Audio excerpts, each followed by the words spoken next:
In 1989, a class of 23 students and their teacher mysteriously disappeared during a field trip into the forest. Despite an extensive search involving police and rescue dogs, no trace of the group was ever found.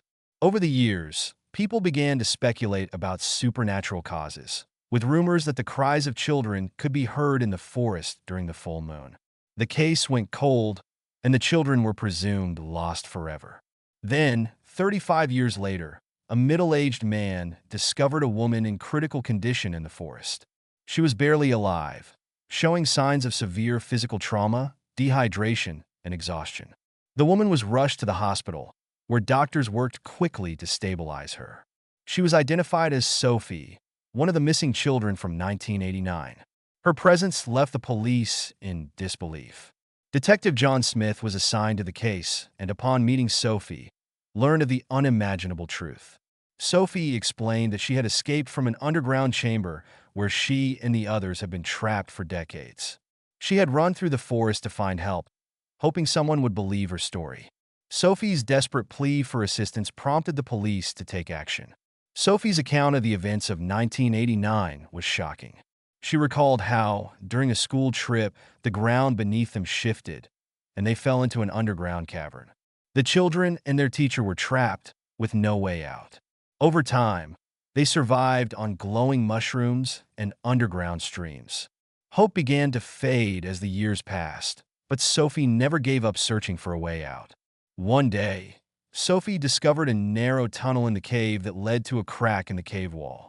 After convincing the others to try to escape, she embarked on a dangerous journey through the tunnel, which eventually led her to freedom. Her physical and mental strength was tested as she made her way through the dark, treacherous path. Sophie's story was met with skepticism, but soon, Detective Smith contacted Chief Harris, who had no doubt that Sophie was the missing girl. The chief quickly mobilized a search team to rescue the others still trapped underground. The rescue operation was fraught with challenges, as the cave was dangerous and the entrance was difficult to access. However, the team worked tirelessly to widen the passage and ensure the safety of the survivors. After days of careful work, the rescue team reached the trapped children. One by one, they emerged from the cave, their faces a mix of exhaustion and relief. The town was overwhelmed with emotion as families were reunited with their long-lost loved ones. The survivors were taken to safety, and the world learned of their incredible ordeal. As the survivors began to adjust to life after their return, the world they had known in 1989 was vastly different. Some had lost family members over the years, while others had to come to terms with the passing of time. Sophie, in particular, found herself struggling with the changes. Her parents had died, and the home she once knew was no longer hers.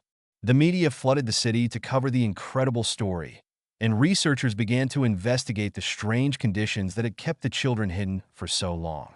The mystery of the underground chamber and how the survivors had managed to survive remained largely unanswered. Yet for Sophie and the others, the focus was on rebuilding their lives and finding a sense of normalcy in a world that had moved on without them.